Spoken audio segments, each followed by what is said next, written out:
Good afternoon, everyone. Welcome to Serving the Community podcast. My name is Trisha Stetzel. I am the owner of Results Extreme Business Solutions.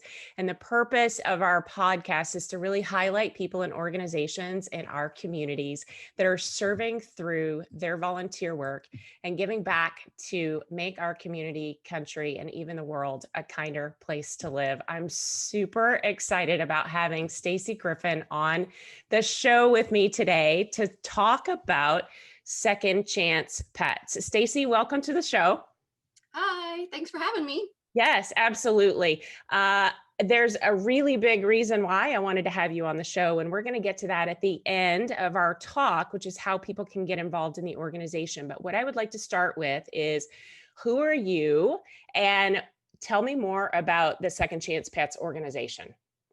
Okay, well, I'm Staci Griffin. I'm one of the board of directors for Second Chance Pets, and I am also currently serving as the president. Second Chance Pets has been in the Clear Lake area since 1994. So gosh, we're coming up on our 26th year. And so that's a really long time for a nonprofit organization. We've been able to save, we're probably getting close to 10,000 animals now in that time.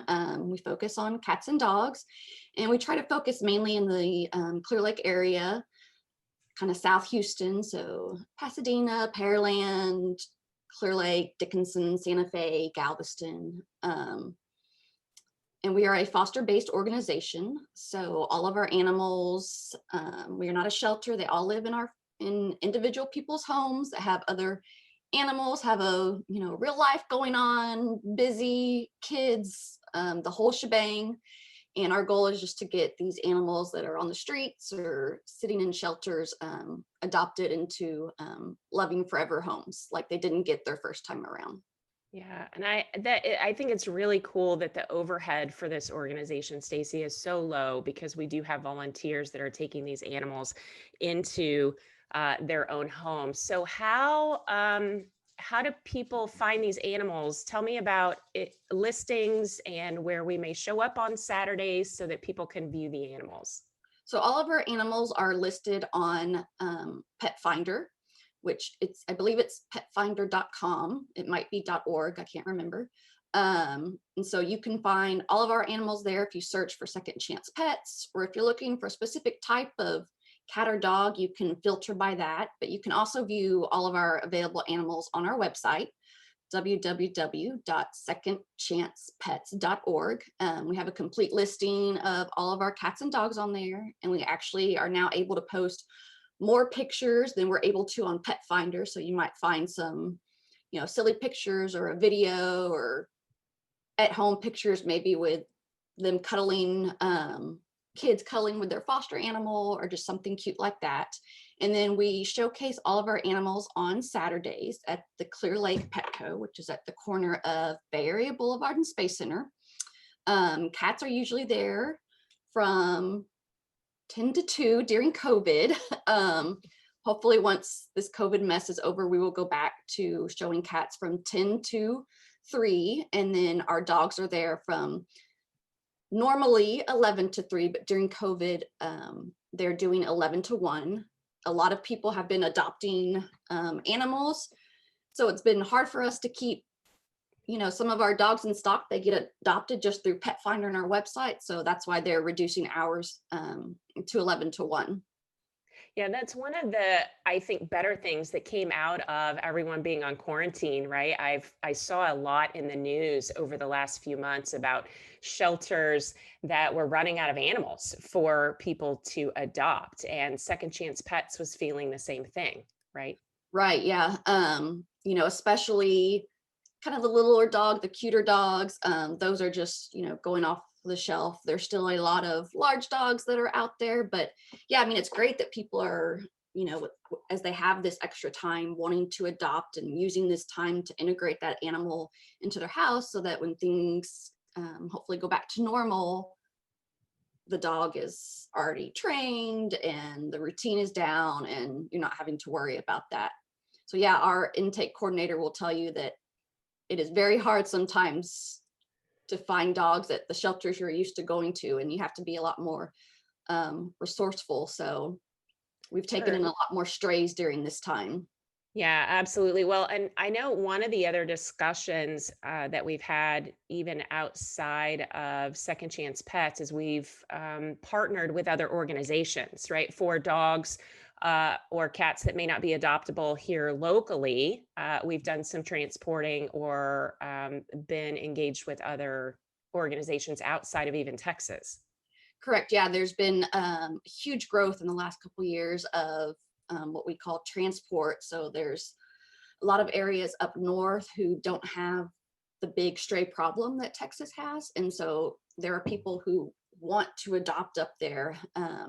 So shelters and rescue groups partner up with rescue groups up there and transport some of the animals that either we have a harder time finding adoptive homes for in our area, or even these big, larger dogs. A lot of the rescue groups and adopters up there like these big dogs. And so it's been a great resource to get those animals adopted instead of sitting in shelters or sitting in a foster home for, 6 months or longer.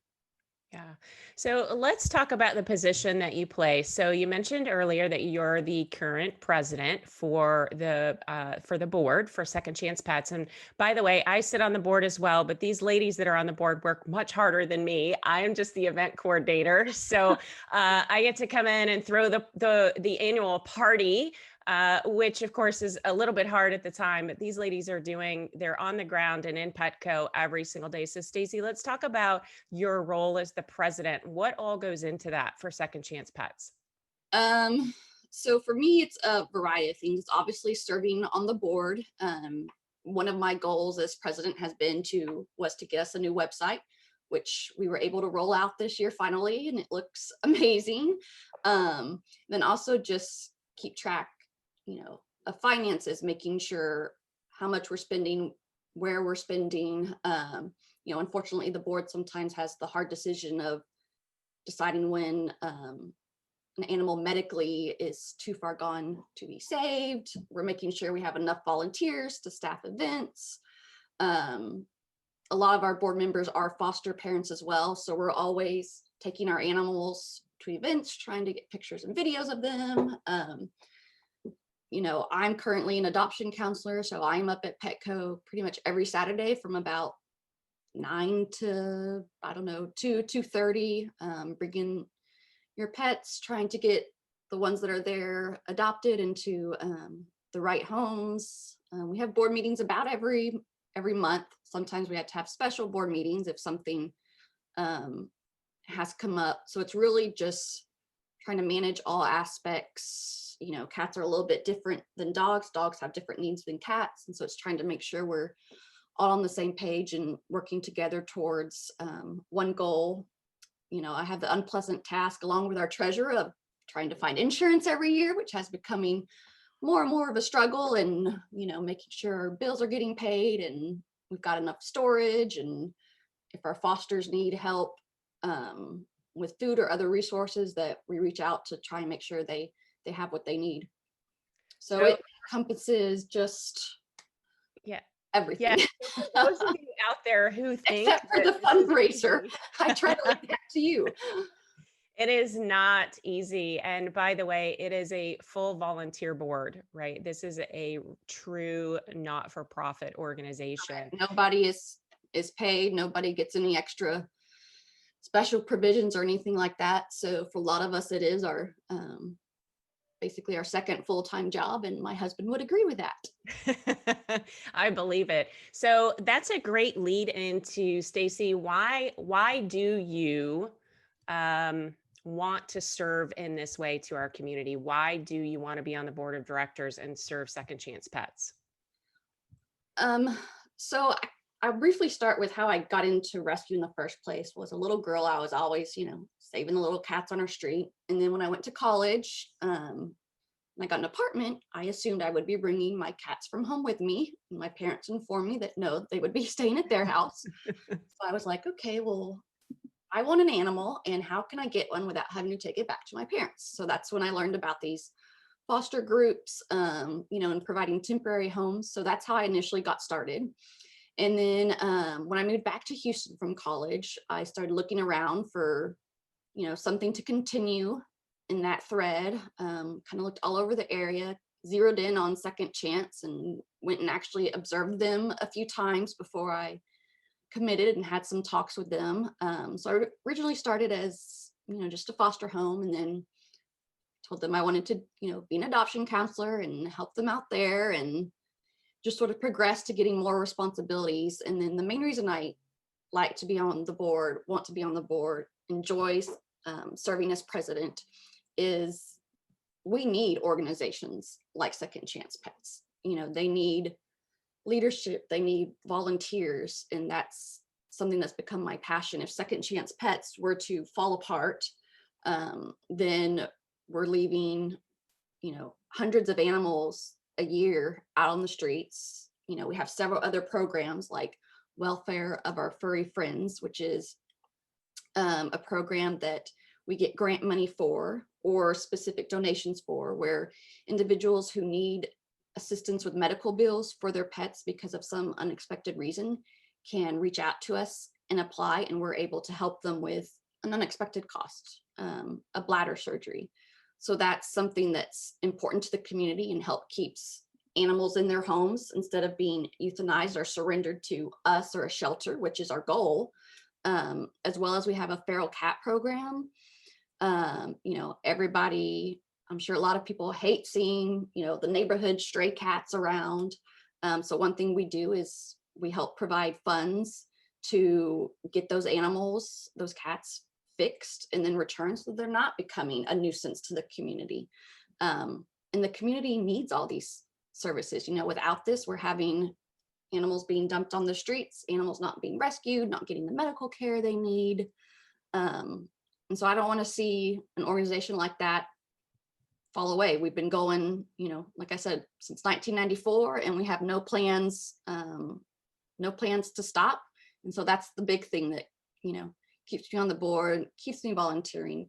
Why I like to volunteer is, you're making a difference, and that it's something the community needs, even if they don't even realize it right away. Yeah, absolutely. Well, and I appreciate you serving as the president, and I know the rest of the board does as well. So thank you very much for your service to Second Chance Pets and the community.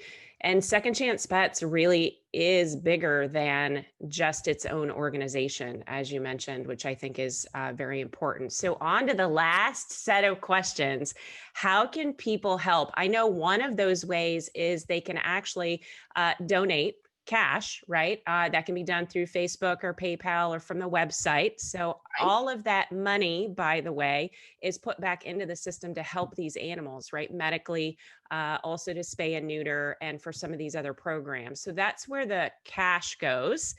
What are other ways that people can get involved with Second Chance Pets to help?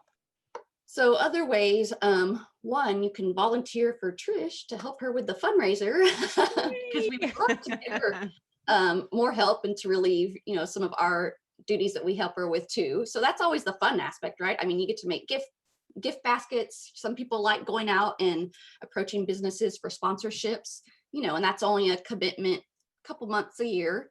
So there's always that. Of course, you'll always hear our biggest need is fosters, which we understand is not everybody's cup of tea, and everybody's worried about, well, I'm going to get too attached to the animal.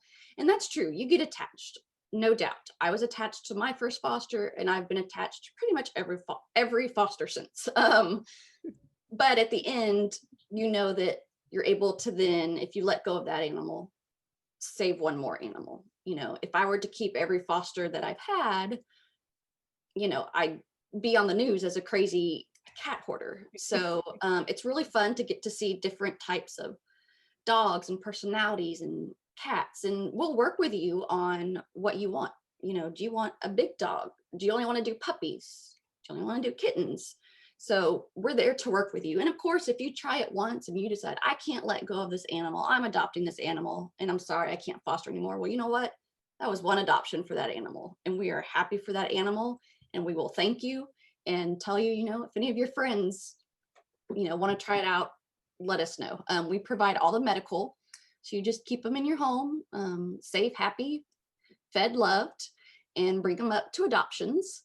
And then, of course, right now we always need, during Saturday adoption events, dog walkers. A lot of our adoption counselors get too busy to also walk the dogs. So we like to have somebody there to help relieve them with that, or even just take out an animal for somebody to pet it. Then they can focus on the more behind the scenes, interviewing potential homes and all of that. And then those are probably our biggest ones. You know, you'll see if you go up to the Petco, we have cat condos, which is where we leave a couple cats during the week for visibility. And we always need somebody to volunteer to go up and help clean those, make sure they have food and water and that they haven't gotten sick or anything. So there's always that opportunity. And really, if you have an idea, we're always welcome to talk to you about, hey, is this something we can incorporate into our plan? So we're always open. Yeah. So if someone wants to volunteer in any of those capacities, Staci, what's the best way to contact? Well, you can either come up to the Petco on Saturdays from 10 to 2, or you can also go to our website, secondchancepets.org. We have a volunteer tab, and you can kind of see some of the different things that we list, some of which are what I just talked about. And then you'll see our email address if you just want to shoot us a general email, or we even have volunteer forms that you can send directly to our volunteer coordinators so that somebody can get back with you and, start talking to you about what it is that you'd like to help us with. That's wonderful. Staci, thank you so much for being on the show with me today, Thanks for serving the having us. community, serving Second Chance Pets. If you guys, our listeners, are interested in volunteering for this organization, please reach out either at Petco or on our website so that we can get to know you and get you involved. Staci, thank you again for being here. And that's this week's episode of Serving the Community. Thank you. Thanks.